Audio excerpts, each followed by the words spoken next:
বুঝতে চেষ্টা করো, এমন সুন্দর জীবন নষ্ট করে দিচ্ছ কেন? এমন হায়াত নষ্ট করে দিচ্ছ কেন? আমরা এ পর্যন্ত যে যতগুলো নারী দেখছো সবগুলো দিলে তুমি সামলাইতে পারবা? সারাদিনে যে যত নারী দেখছো সবগুলো দিলে সামলাইতে পারবা? তাইলে এত নারী দিয়ে করবা কি? এত নারী দিয়ে করবা কি বাপ? এত নর্তকী দিয়ে তুমি করবা কি? নর্তকীর কাছে তো কিছু নাই বাবা। মোবাইলেই যে নারী তার ছবি দিয়ে লাইছে, নাটকেই যে নারী তার ছবি দিয়ে ফেলছে, এই বাপ তার কাছে তো আর কিছু নাই। যা ছিল সে তো পয়সার মূল্যে বিক্রি করে দিছে। ওর কাছে তো কিছু নাই। ওর হাসি তো ধোকা, ওর দেহ তো ধোকা, ওর রূপ যৌবন তো ধোকা। বেহায়া নারী, বেপর্দা নারী, সে তো নিজের রূপ আর যৌবন ফেরি করে দিছে। সে তো খোলা মাঠে ছেড়ে দিছে যে বুড়া জোয়ান, আতুর, লুলা, পঙ্গু, প্যারালাইজড, অসল, যায় পারো আমারে দেখো, তুমি দেখলেই আমার পয়সা আইয়ে। তাহলে সে তো পয়সার জন্য নিজের শরীর প্রদর্শন করছে, তোমার জন্য না। তোমার জন্য হলেও তো একা তোমারে দেখাই, আর একা তো দেখায় এই জন্য স্ত্রী, হালাল এবং পবিত্র স্ত্রী, সে শুধু তার স্বামীর জন্যই সাজে। সে শুধু তার স্বামীর জন্যই সাজে। এজন্য নবী বলছে, ওই নারী নেককার নারী, ওই নারী পবিত্র নারী, ওই নারী সতীসাধ্যী নারী, ওই নারী উত্তম নারী, ইজা নাজারা ইলাইহা সাররাতহু, যার স্বামী যখন তার দিকে তাকায় তো তার সৌন্দর্য দেখে, তার সাজগোজ দেখে, তার হাসি মাখা মুখ দেখে স্বামীর দিল শান্ত হয়েছে। নারী বলে তাকে নেককার নারী। আল্লাহর নবী বলছে, মাস্তাফাদাল মুমিন বাদা তাকওয়াল্লাহ খায়রান লাহু আল মারআতুস সালিহা। নবীজি বলছে, আল্লাহর এই পৃথিবীতে তাকওয়ার পরে ঈমান, ইসলাম, নামাজ, রোজা, বন্দিগি, এই ইবাদতের পরে কোন ব্যক্তি দুনিয়ার সর্বশ্রেষ্ঠতার যে অর্জন, সম্পদ, নেয়ামত, দুনিয়াবি যা সে পেল, তার মধ্যে সর্বশ্রেষ্ঠ নেয়ামত আল মারআতুস সালিহা, একজন সতী সাধ্যী পবিত্রা নেককার স্ত্রী। বিশ্বাস করে কেউ যদি একজন নেককার স্ত্রী না পায়, চরিত্রহীন স্ত্রী মিলে যায় কারো, সে শেষ। আর কেউ যদি নেককার একজন বিবি পায়, গোটা পৃথিবীর সবচেয়ে বড় নিয়ামত সেই পায়।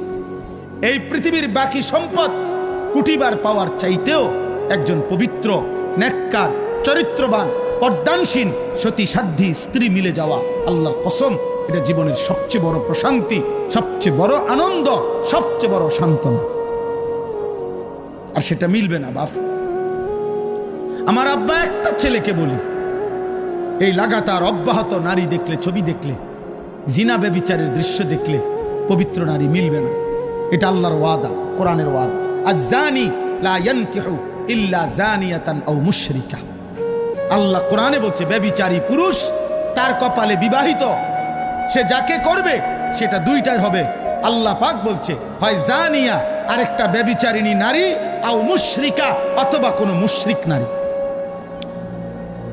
কসম খোদার, কোরআন শরীফের আয়াত।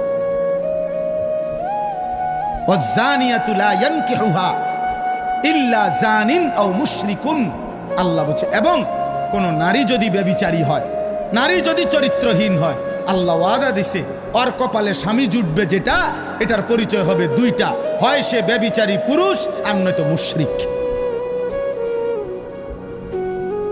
আর কেমনে কইতো আল্লাহ? বাংলায় কইতো? আর কেমনে বলতো বাবা? বাংলায় বলতো, বাংলায় ওয়াহুররিমা যালিকা আলাল মুমিনিন। এবং আল্লাহ বলেন, কোন ব্যভিচারী পুরুষ কিংবা ব্যভিচারিণী নারী ঈমানদারের জন্য হারাম, ঈমানদারের জন্য হারাম করে দেওয়া হবে। ওয়াহুররিমা, হারাম করে দেওয়া হবে। এজন্য দয়া করে একজন হোক, দুইজন হোক, পর্দার আড়ালের যে মা বোনরা আছেন তাদেরকেও বলি, মা বোন, হে মুসলিম কন্যা, তুমি তোমার ইজ্জতের হেফাজত করো, তুমি তোমার আখলাকের হেফাজত করো। রাস্তার কোনো দুষ্ট, মহল্লার কোনো চরিত্রহীন যুবকের ফাঁদে তুমি তোমার ইজ্জত দিয়ে দিও না। ও তোমাকে ধোঁকা দিবে, ও তোমাকে ধোঁকা দিবে। আল্লাহ আমাদের বোনদেরকে, মেয়েদেরকে, ছেলেদেরকে, আমাদের নওজোয়ানদেরকে হেফাজত করে। অতএব বাপ, আমরা একটা আশা করি, এটা আর কি ভাবি, যে এই ছেলে পেলেদেরকে ওরা বেশি পরিমাণ গুনার মধ্যে পাগল বানায় ফেলছে। ওদের চুল, চেহারা, লেবাস, পোশাক, আখলাক, মোবাইল, নারী, অসভ্যতা, অস্থিরতা সবার সামনে। আপনি এটা বিবেক দিয়া ভাববেন। কিরে বাবা আছে, দাদা আছে, এলাকার মানুষ আছে, চারিদিকে মসজিদ, যেই গল্লি দিয়েই সে হাঁটুক ওই গল্লি দিয়েই একটা একটা মসজিদ আছে, কিন্তু কোনো কিছু তার একটু লজ্জাবোধও করে না। কিরে তার বাবা কই, নাহলে মা কই? আমি জীবনে একবার একটা টুপি, 4টা ফুল মাঝখান দিয়ে 4 জায়গা রঙিন 4টা ফুলওয়ালা একটা টুপি পরছিলাম জীবনে একবার। আমার আব্বা বাসায় যাওয়ার পরে আমার মারে বলছে, মায় আমার মাথার থেকে সে টুপিটা খোলায় ফেলছে। বলছে, ফুত তোর আব্বা বলছে যে তোর বাবাই জীবনে কোনোদিন সাদা টুপি ছাড়া অন্য কোনো টুপি পরে নাই, তোরে নিষেধ করছে টুপি পরতি না, খোল এটা। আর কোনোদিন পরি নাই, আর কসম খোদার আর কোনোদিন পরি না। হ্যাঁ হ্যাঁ, আমি জীবনে একবার শুধু আমার আব্বারে বলছিলাম, আব্বা আমি শুধু এই মাদ্রাসায় পড়তাম না, আমার আরেকটা মাদ্রাসা ভর্তি করাই দেন। আমার আব্বা বলছে, ফুত পরের লোকমা ভাত আমার ঘরে খাইও না, তুমি যাও যেখানে মন চায়, পড়লে পড়ো, না পড়লে না পাও, কিন্তু আর এক লোকমা ভাত আমার ঘরে খাইও না। আমি কানতে কানতে ঠিকই মাদ্রাসায় চলে গেছি। তাহলে আমার বলার উদ্দেশ্য হলো, আপনারাই ভাবেন আপনাদের পরিবার, সন্তান এইভাবে লাগাম ছাড়া, হাত ছাড়া হয়ে গেল কেন? এটা কি কোনো কথা হইতে পারে যে একজন মুসলিম ছেলে অথচ তার চুল মুশরিকের মতো? এটা কি একটা কথা হইতে পারে যে একটা মুসলিম ছেলে খোদার 365 দিনে একদিনও ফজরের নামাজ পড়বে না? কোনোদিনও না। এটা মেনে নেওয়ার মতো বিষয়। বাস তোমরা একটা ছেলে বিবেক থাকলে তোমরা বলো ভাই। এজন্য তোমরা ফজরের ক্যাম্পেইন করো। তোমাদের কাছে যুবক বলি, একটা ছেলে হলেও তুমি নিয়ত করো যে আমি ফজর পড়ব, আমি অন্যকে ফজরের জন্য ডাকবো। আমরা একটা ক্যাম্পেইন কাজ করি, ফজর ক্যাম্পেইন। আমাদের একটা মেহনত আছে সারা দেশে, আলহামদুলিল্লাহ। আমাদের অনেক যুবক আছে যারা ফজরের জন্য বন্ধুদেরকে ডাকে, আলহামদুলিল্লাহ। গতকালকেও আমার মাদ্রাসায় এরকম এক বয়সী 14, 16, 17 বছরের প্রায় 87 জন ছেলে এক ধরনের ফজর ক্যাম্পেইনের গেঞ্জি গায়ে ওরা আমার সাথে এসে দেখা করে গেছে। ওরা এক বয়সী আলহামদুলিল্লাহ ফজরের জন্য বন্ধুদেরকে ডাকে। প্রিয় ভাই, সবাই মিলে একসাথে নষ্ট হয়ে গেলে হইতো না, এই জাতি টিকবে না, আমাদের ভবিষ্যৎ কষ্টের হবে। আমাদের ভবিষ্যৎ 1948 সাল থেকে দিনে রক্ত ঝরছে, আজকে প্রায় 77 বছর, এখনো মুসলমান নিরাপত্তা পায় না। 1947 সাল থেকে কাশ্মীরের মুসলমান নির্যাতিত, আজকে প্রায় 78 বছর, এখনো নিরাপত্তা পায় না। 1964 সাল থেকে রোহিঙ্গা মুসলমান নির্যাতিত, আজকে প্রায় 61 বছর, এখনো নিরাপত্তা পায় না। তোমরা বাড়াবাড়ি করো না, আমি অনুরোধ করলাম।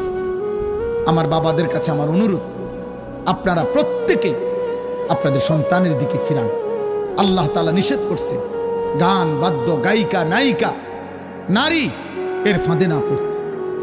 ইমামে আজম আবু হানিফা বলছে, সিমাউল আগানি ফিসকুন, গান বাদ্য এটা প্রকাশ্য পাপ, অত্তালাজ্জুদু বিহা কুফরুন। আহা, এটা সাংঘাতিক কথা। গান বাদ্য শুনে যদি কেউ মজা পায়, স্বাদ পায়, গান শুনে যদি কেউ তাল মারে, মনে করেন বলল, হাত নাড়লো, অনেক মানুষ আছে ছেলে এরকম করে, মনে করেন এমন হাতের তাল মানে না, এরপরে হাত শরীর ঘুরলো, মনে করি যেখানে আছে ওখানে বাড়ি দিল, পায়ের মধ্যে নুপুরের মতো পাও নাড়াইলো গানের তালে তালে। আল্লাহর কসম, আমাদের ইমাম আবু হানিফা তিনি বলছেন এটা গান শুনে বাদ্যের তালে তালে যদি কেউ মজা পায় এটা কুফরি কুফরি কুফরি। আহা, যদি ঈমান হারা হয়ে কবরে যায় চিরস্থায়ী জাহান্নাম,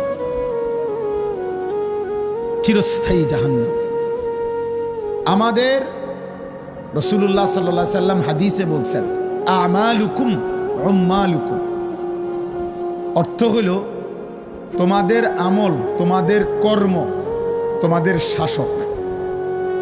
অর্থাৎ আমাদের আচরণ, আমাদের আমল আমাদের শাসক বানায়। আমাদের মন্দ আমল আমাদের শাসককে মন্দ বানায়, আমাদের উত্তম আমল আমাদের শাসককে উত্তম বানায়। তো বাস্তবতা হলো আমরা প্রতিনিয়ত আমরা রাষ্ট্র আপনার পদস্থ ব্যক্তিকে পরবারে দোষারোপ করি, আমাদেরও তো আখলাকের কি হাল, আমাদের আখলাকের কি হাল।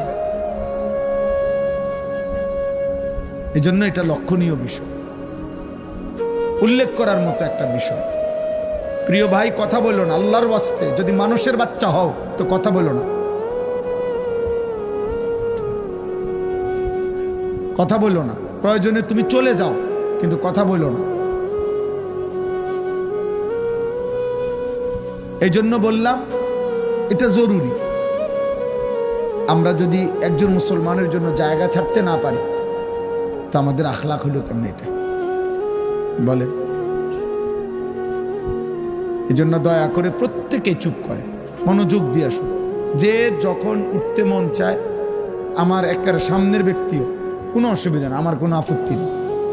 আমি এই ক্ষেত্রে একটু আগের থেকে ভিন্ন রকম, সংখ্যার উপরে কখনোই ভিত্তি করি না। এই দেবিদ্বারের গলিতে গলিতে আমি বহু মাহফিল করছি, তো 20 জন 50 জন 100 জন 200 জন মানুষের সামনেও কথা বলছি, কোনো অসুবিধা নেই, এটা কোনো বিষয় না। অতএব দয়া করে সকল ছেলে, আমার ছোট ভাই হাফেজ মাওলানা আতিকুর রহমান আশরাফি ও আমার আপন ছোট ভাই, তো লম্বা সময় বয়ান করছে, কিন্তু ও লাস্টে বলছে, আপনারা শুনছেন, ছেলেরা তোমরাও শুনছো, যে মোবাইল হাতে ধরে ভিডিও বা রেকর্ড করলে আমি এটা পছন্দ করি না, এটা আমি মেনে নিতে পারি না, আমার পক্ষ থেকে এটা স্পষ্ট নিষেধ। অতএব আপনি যদি বাংলা বুঝে থাকেন তাহলে আপনি কষ্ট করে চলে গেলে ভালো। দেখেন কেমন অসভ্য, দেখছেন, মানে এরপরেও মোবাইলটা ধরে রাখছে। হ্যাঁ হ্যাঁ, লজ্জা থাকা উচিত ভাইয়া। আমি ব্যক্তিগতভাবে ছাড় দেওয়ার মানুষ না, কারণ আগে তো বলা হয়েছে, আমি বললাম, তাহলে গাদ্দারি করার কি আছে? এটা কেন এতটা কঠোর কেন? আমার এটা একটা পরীক্ষিত আমল, আমার এটা অভিজ্ঞতা, এটা এবং এটা মনোবিজ্ঞানের কথা। মানুষের অন্তর একই মুহূর্তে দুই জিনিস ভাবতে পারে না। তো কারো অন্তরে যদি মোবাইলটা হাতে থাকে, তার দিলে সারাক্ষণ মোবাইলের আসক্তি থাকে, মানে এটার কথা মনে পড়ে, ঠিক মতো উঠতেছে কিনা, এটারে আগায় পিচ্ছায় কমায়, ছোট করে বড় করে, ফলে বেচারা মোবাইলের প্রতি তার পুরাপুরি মনোযোগ থাকে, ফলে নিজের দিলে কিছু ঢোকে না, ও আর কিছুই বোঝে না। তাহলে এরকম যদি 1 লক্ষ ওয়াজও কেউ মোবাইলে উঠায়, তাহলে তার আখিরাতের কি ফায়দা হবে বলে? আখিরাতের অর্জনটা কি হবে? ইনসাফ করে বলে। কোন বক্তার সাথে যদি কারো ছবি থাকে একটা, কি হবে এতে? আখিরাতের কি অর্জন আছে? কোনো অর্জন মনে হয়? তাইলে এই জন্য প্রিয় ছেলেরা, বাবা, একটা জিনিস সমাজে শুরু হয়েছে দেখে এই পৃথিবীতে এটার জন্য মাতাল হয়ে যাইতে হবে, এটা কোনো যুক্তির কথা না। এই পৃথিবীতে বহু কিছুই আসছে গেছে, শেষ পর্যন্ত থাকে নাই কোনোটাই, কিন্তু ইনসান থাইকা গেছে, আমাদের আমলনামা থেকেই যাবে। আমি চোখে দেখছি ফিতাওয়ালা ক্যাসেট, ফিতাওয়ালা ক্যাসেট, হাজার হাজার গান ওই ফিতাওয়ালা ক্যাসেটের মধ্যে ছিল, ফিতাওয়ালা ভিডিও, হাজার হাজার ছবি, হাজার হাজার সিনেমা ওইগুলোতেও ছিল, কিন্তু সেগুলো এখন আর পৃথিবীতে নাই। কিন্তু ওই পুরুষ নারীগুলোর গুনাহ মুছে গেছে। তো পাতলা পাতলা ক্যাসেট ছিল, সিডি, একদম পাতলা গোলাকার, এই সিডি ক্যাসেট আমরা দেখছি, সেগুলোতেও হাজারো গান বাদ্য, হাজারো নায়িকা গায়িকার সিনেমা নাটক ছিল, সেগুলো এখন আর পৃথিবীতে নাই। কিন্তু ওই গুনাহগুলো কি মুছে গেছে? তো তাইলে বলে, এই জন্য দোস্ত আজকের ফেসবুকও থাকবে না, ইউটিউবও থাকবে না, এই বড় মোবাইলের এই প্রযুক্তিও থাকবে না, কিন্তু এর দ্বারা যার যে গুনাহ হচ্ছে, নারী, ছবি, অস্থি দৃশ্য, হারাম যত গুনাহ, এটা কিন্তু বুঝবে না, এটা আমলনামায় জমাতে। আধুনিকতার এই প্রযুক্তি হয়তো থাকবে না, কিন্তু আমলনামা থেকে যাবে, আমলনামা থেকেই যাবে। ওয়ালাদাইনা কিতাবুন ইয়ানতিকু বিল হক ওয়া হুম লা ইউজলামুন। আল্লাহ তাআলা বলেন, আমি আল্লাহর কাছে আমার ফেরেশতাদের মাধ্যমে 24 ঘন্টা আমি তোমার আমলনামা রেডি করছি। কিয়ামতের দিন তোমার আমলনামাই এক বিন্দু বেশি কম না করে তোমার সামনে কথা বলবে, তোমার বই কথা বলবে, তোমার জিন্দেগির আমলনামাই কথা বলবে। অহুম লা ইউজলামুন, কোনো জুলুম হবে না, একটা গুনাহ কমও হবে না, একটা নেকি কমও হবে না, একটা গুনাহ বেশিও হবে না, বেশিও হবে না। এটা জরুরি, এটা বোঝা উচিত। এই একটা শুরু হয়েছে আর কি, মন চাইছে যে যার কারণে কোনো বাধা নিষেধ না মানা। দোস্ত, এটা জীবন না, এটা জিন্দেগি হইতে পারে, এটা জীবন হইতে পারে। এই জন্য আমি এটা কঠোর, আমি এই ব্যাপারে শক্ত যে আমার কথা হইল, এরা আমাদের সন্তান, এরা আমাদের ছেলে, আমাদের ভাই, তাহলে এদেরকে ফিরাবে কে? এটা কি কোনো কথা হইল যে একটা মুসলিম ছেলে ওর যা মন চায় ও তাই করবে, কেউ বাধা নিষেধ করতে পারবে না, বলতে পারবে না, বলবে না? এটা কি একটা পৃথিবী হইতে পারে? আপনাদের বিবেকে কি বলে? তাহলে ইসলাম মানবে কে? কোরআন মানবে কে? আল্লাহর দ্বীন কার জন্য? নওজোয়ান ভাই তোমরাই বলো, এই 30 পারা কোরআন তাহলে কার জন্য নাযিল হলো? নবী সাল্লাল্লাহু আলাইহি ওয়াসাল্লাম 23টা বছর তাহলে কাকে বললেন, কি জন্য বললেন? এক ওয়াক্ত নামাজ মুসলিম পরিচয় দেওয়ার পরও যদি তোমার পড়তে মন না চায়, তো এই নামাজ কার জন্য ফরজ হলো? হালাল হারাম যদি কোনোভাবেই মানতে মনে না চায় আল্লাহর বিধান, তো এই কোরআনের বিধান কার জন্য? তাই আল্লাহর বিধান তাহলে কার জন্য? ইনসাফ করেন সবাই, সবাই মিলে, জওয়ান বুড়া, মুরব্বীরা, শ্রেণীয়া বয়স্করা, আপনারা আপনাদের সন্তান নাতি নাতনিদেরকে ওদের হাতে ছেড়ে দিয়েছেন, আর ওরাও মুক্তি পাইয়া, স্বাধীন পাইয়া ওরা ভাবতেছে আমার মা বাবা, অভিভাবক, আমার দাদা দাদি, আমার বংশের কেউ মুরব্বী, আমার মাথার উপরে কেউ তো আমারে ডাক দেয় না, মানা করে না, আমি যা মন চাই তাই করতে পারতেছি। আমার বাপ, আমার ভাই, এটা তো জীবন না, এর তো শেষ আছে, সব কিছুরই শেষ আছে, সব পাগলামিরই শেষ আছে, সব মাতলামিরই শেষ আছে। এই মোবাইলেরও তো চার্জ শেষ হয়, মোবাইলের যেহেতু চার্জ শেষ হয়, হায়াতের চার্জও তো শেষ হয়। একদিন রাত ভোর হবেই, একদিন হায়াত শেষ হবেই। ওয়াজাআত সাকরাতুল মাউত বিল হক যালিকা মা কুনতা মিনহু তাহিদ। আল্লাহ বলেন, যেই মৃত্যু থেকে তুমি বারবার পলায়ন করেছিলে বান্দা, সেই মৃত্যু সত্য সত্যই, মৃত্যুর যন্ত্রণা একদিন আসবেই আসবে। হাসলেও মরে যাবা, কাঁদলেও মরে যাবা, সুখে থাকলেও মৃত্যু হবে, দুঃখে থাকলেও মৃত্যু হবে। রাজপ্রাসাদের অট্টালিকায় যে থাকে তারও মরণ হবে, জীর্ণ কুঠির কুড়ে ঘরে যে মরে থাকে তারও মৃত্যু হবে। জীবনে যে কোনোদিন সুখ দেখে নাই সেও মরে যাবে, জীবনে যে কোনোদিন দুঃখ দেখে নাই সেও মরে যাবে। সেজদা দিতে দিতে কেউ যদি আব্দুল কাদের জিলানিও হয় তারও মৃত্যু হবে। নাফরমানি করতে করতে কেউ যদি ফেরাউন নমরুদও হয় তারও মৃত্যু হবে না? অনুগত অবাধ্য ইমানদার বেঈমান সবারই মৃত্যু হবে, সবারই মৃত্যু হবে। প্রিয় নওজোয়ান, মৃত্যুর কাছে তুমি একদিন হারিয়ে যাবে। মৃত্যু এসে তোমার সব আস্ফালন আনন্দ আয়োজন থামাই দিবে। প্রতিদিন, খোদার কসম, প্রতিদিন এই পৃথিবীতে বৃদ্ধ মানুষের চাইতে জোয়ান মানুষ বেশি মরে। আল্লাহর কসম, এটা আল্লাহর ওয়াদা। প্রতিদিন কিশোর যুবক এই পৃথিবী থেকে বেশি মরে। অমিনকুম মান ইউতাওয়াফা মিন ক্বাবলু, আল্লাহ কোরআনে বলছেন, আমি মানুষকে দুনিয়ার হায়াতে তিনটি জীবন, তিনটি কাল দেই, শিশু, যুবক, বৃদ্ধ, কিন্তু আমি সকলকে এই তিনটি অবস্থায় পূর্ণ পৌঁছাই না, তার আগেই আমি মৃত্যু দিয়ে ফেলি।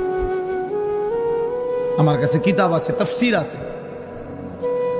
হযরত হাসান বসরি রাহমাতুল্লাহ আলাইহি, হযরত ইবনুল জাওজি রাহমাতুল্লাহ আলাইহি, এরকম বড় বড় বুজুর্গানে দ্বীন পূর্ববর্তী জামানার, ওনারা বলছেন, হে যুবক, তুমি লক্ষ্য রাখো, যেই গাছের থেকে ফুল বের হয়, যেমন আম গাছ, আম গাছের যেই মুকুল বের হয়, সেই মুকুল, সেই ফুল, আম হয় যতগুলো, ঝরে যায় ফুল তার চাইতে বেশি।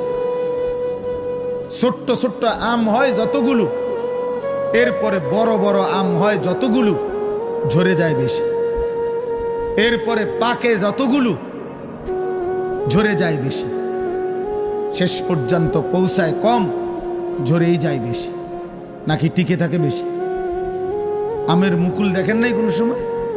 ছোট্ট ছোট্ট পিচ্ছি পিচ্ছি আম দেখেন নাই কোনো সময়? হযরত ইবনুল জাওজি রাহমাতুল্লাহ কিতাবের মধ্যে আছে, উনি বলছেন, হে যুবক, মনে রেখো, প্রত্যেক যুগে, প্রত্যেক সমাজে, প্রত্যেক বাড়িতে তুমি হিসাব করো যে কিশোর যুবক সমবয়সী যদি হয়, যে পরিমাণ, তার সাথে আনুপাতিক হারে বৃদ্ধের সংখ্যা অনেক কম। মানে একটা বাড়িতে যদি এই মুহূর্তে নওজোয়ান 14, 16, 18, 20, 25 বছরের ছেলে মেয়ে থাকে 20 জন, 30 জন, তাহলে আনুপাতিক হারে, মানে এটা ধারে, এইটা চিন্তা করলে বৃদ্ধ মানুষ তো থাকার কথা কমপক্ষে 12-14 জন, কিন্তু ওই বাড়িতে 30 জন কিশোর যুবকের ছেলে মেয়ের মোকাবেলায় বুড়া চাচা, বুড়া দাদা আছে মাত্র 2 জন, 1 জন। বুঝেন নাই হিসাবটা? তাহলে বুঝা গেল এই আজ থেকে 30 বছর আগেও তো, 50 বছর আগেও তো কেউ কিশোর যুবক হিসেবে আগাই আসছিল। তাহলে ওরা সবাই যদি বৃদ্ধ হইতো, তাহলে বৃদ্ধ এত কম হইল কেমন? তাহলে হিসাবে তো কাছাকাছি থাকবার কথা, কিন্তু জওয়ান হইল 20 জন, বৃদ্ধ হইল 2 জন। কেন? মানুষে বলে না যে এই চাচা আর আমগো গ্রাম বাড়ির শেষ শুধু দোয়া করেন, আমার দাদাই আর বাকি সব মরে গেছে। আমার বাপ চাচা, মনে করেন আমার বাপ চাচা 4 জন, তাহলে আমার বাপ চাচার ছেলেরা, ছেলে মেয়েরা, আমরা চাচতো ভাই, জ্যাঠতো ভাই, আমরা মিলে আমরা আছি না হয়তো 40-50 জন। তাইলে 30-40 জনের কম হবে না, কিন্তু আমার বাপ চাচার মধ্যে শুধু আমার ছোট চাচা একজনই বাইচা আছে। আমার দাদাও নাই, জ্যাঠাও নাই, আমার বাবাও নাই, আমার সেজো চাচাও নাই, শুধু ছোট চাচা আছে। অথচ আমার এই বাপ চাচা 4 জনের সন্তানদের মধ্যে একমাত্র আমার বড় জ্যাঠার একজন ছেলে মারা গেছে এখন পর্যন্ত, আর সবাই আল্লাহর রহমতে বাইচা আছে। তাহলে ভাইয়া বুঝো, এটা বুঝতে চেষ্টা করো। কেউ যদি বুঝতে চাও আর তোমার তামসা যদি তোমার কাছে পছন্দ হয় তো ঠিক আছে বাবা, কেউ কাউরে থামাইতেও পারে না, কেউ কাউরে পিছাইতেও পারে না, কিন্তু এটা ইনসাফ যে আগামী 50 বছর পৌঁছতে পৌঁছতে তোমাদের বয়সী অধিকাংশ খবরে চলে যাবে, টিকবে, অনেকে বুড়া হবে অল্প, বুড়ো হবে অল্প, টিকে থাকবে অল্প, ঝরে যাবে বেশি। অমিনকুম মান ইউতাওয়াফা মিন ক্বাবল।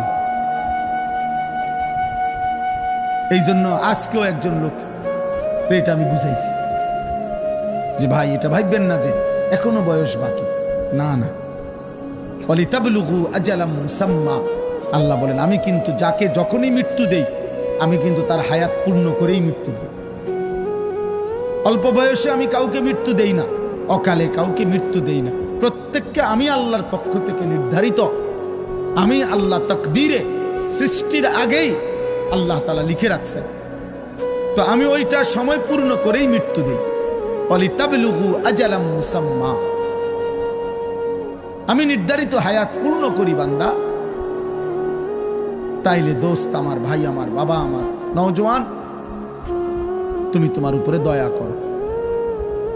যদি সামান্যতম বিবেক থাকে, মানুষ তো আর জানোয়ার না, জানোয়ারের আকল নাই, তো মানুষের তো আকল আছে। আমি কেন জানোয়ারের মতো হব? আমি কেন পশুর আচরণ হব? আমি তো ইনসান, আমি তো মানুষ, আমাকে তো আল্লাহ তাআলা আকল দান করছেন।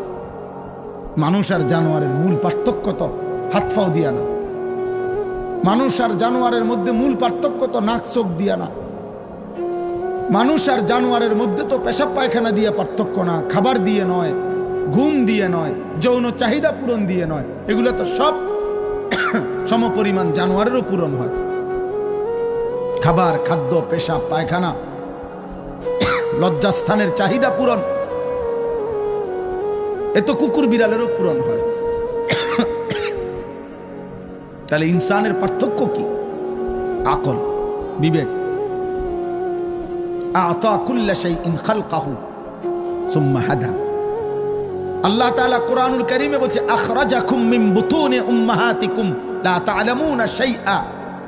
মায়ের পেট থেকে বাবা আল্লাহ বলছে, হে আমার বান্দা, মায়ের পেট থেকে যেদিন তোমাকে আমি বের করে এনেছিলাম সেদিন কিন্তু তুমি কিছুই জানতা না।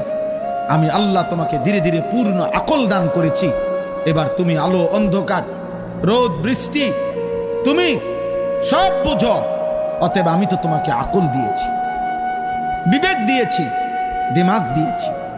এই আকল, এই বিবেক, এই দিমাগ, এটা যদি কারো কাজ না করে, ওর মাঝে আর পশুর মাঝে কোনো পার্থক্য নেই, কোনো পার্থক্য নাই, কোনো পার্থক্য নেই। আমার বাপ, এতগুলো নওজোয়ান ছেলে তোমরা আল্লাহকে সাক্ষী রেখা যদি মুসলমান মায়ের ঘরে জন্ম নিয়ে থাকো, কোনো পবিত্র মায়ের 2 বছর দুধ পান করে থাকো, তো বলো তো ভাই, যে মা তোমারে 2 বছর দুধ পান করাইছিলেন, সে মা কত লক্ষবার তোমারে গালে মুখে জড়ায়া ধরা চুমু খাইছিলেন, আদর করেছিলেন। যে বাবা 6 বছর পর্যন্ত তোমাকে ধীরে ধীরে তিল তিল করে আদর সোহাগ করে লালন পালন করেছিলেন, সেই বাবা কত হাজারবার তোমার মাথায় হাত বুলাইছে। যখনই কোনো আলেমকে পাইছে তখনই বলছে, হুজুর আমার ছেলেটার জন্য দোয়া করেন, একটু মাথায় মুছে দেন, আদর করে দেন, দোয়া করে দেন, আল্লাহ যেন মানুষ বানায়। মায়ের কত স্বপ্ন ছিল, বাবার কত স্বপ্ন ছিল। আত্মীয় স্বজন আসছে, ফুফুর কোলে দিছে, ফুফার কোলে তুলে দিছে, দাদার কোলে তুলে দিছে। আজকে আমি এক বাসায় এশার নামাজের পরে খানা খাইছি অল্প সময়, তে এই সময় দেখছি ওই বেচারার 2টা নাতনি, সে পুরাটা সময় দাদারে ব্যস্ত করে রাখছে উনারে, আর উনি একবার এটারে আদর করে, একবার ওইটারে আদর করে। তাইলে আমার ইনসাফের কথা হলো ভাই, যদি কোনো একটা ছেলেও ভাবো, আমি নির্বাচনে দাঁড়াইছি না যে আমার সবার ভোট দরকার। আমি কোনো প্রার্থী না, আমার কোনো মার্কা নাই, আমি নির্বাচনের জনসভায় আসি নাই। অতএব কোনো এক আল্লাহর বান্দার কলিজায়ও যদি বিবেক জাগে আমার যথেষ্ট। কসম আল্লাহ, আমি শুধু এতটুকু জানতে চাই, একটা নওজোয়ান, হে কিশোর, আজকের সারাদিনে যারা এক ওয়াক্ত নামাজ পড়লা না, তোমার মায়ের পবিত্র সেই 2 বছরের দুধ আর তোমার মায়ের বুকে ধারণ, গর্ভে ধারণ আদর সোহাগ, মায়ের কি এই স্বপ্ন ছিল যে তুমি 16 বছর বয়সে দিন রাত উলঙ্গ ছবি দেখবা, নারী দেখবা, নর্তকী দেখবা, জিনা ব্যভিচারের দৃশ্য দেখবা, আর হারাম অসৎ কাজে, অসৎ চরিত্রহীন লম্পট বন্ধুদের আড্ডায় এমন সুন্দর রাত দিন হায়াত শেষ করে দিবা? এই ছিল মায়ের স্বপ্ন, এই ছিল বাবার আদর। আহ আহ মনে রাখো আব্বা, যদি কোনোদিন আর বলতে না পারি তো আজই বললাম, মনে রাখো এর চরম মূল্য তোমাকে তোমার জীবন দিয়ে দিতে হবে। যদি কেউ তওবা না করে, আল্লাহর দিকে ফিরে না আসে, কসম খোদার, পাপের এই শাস্তি, অসভ্যতার এই শাস্তি তোমারে তোমার জীবন দিয়া তোমার পরবর্তী জেনারেশনের হাতে তোমাকে শোধ দিতে হবে। আশা করি ইনশাআল্লাহ এই অপমান তোমার কপালেও জুটবে।